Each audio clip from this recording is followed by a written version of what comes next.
क्या मिलेगा? मिलेगा थोड़ा सा पतला वाला। क्या? देखो ना दादी खिलाड़ी है। खाओ खाओ।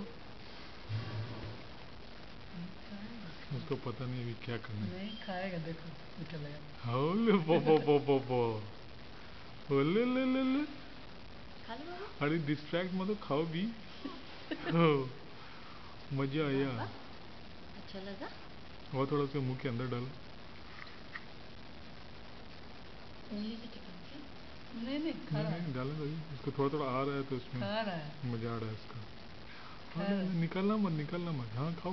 मोटा है, इतना मोटा नहीं तो खा नहीं रहा है धीरे धीरे खाएगा। अब उसको टेस्ट आया थोड़ा। घोटो। हाँ थोड़ा सा बड़ा रहता है, दूध से बड़ा है।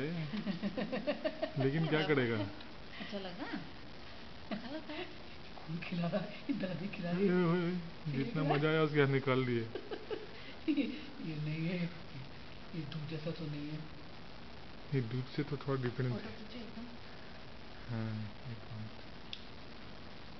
दूध से डिफरेंट है।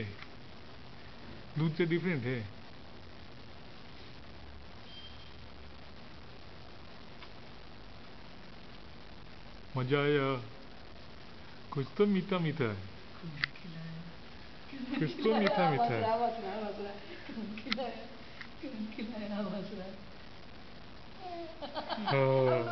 जल्दी जल्दी टीवी दिखा।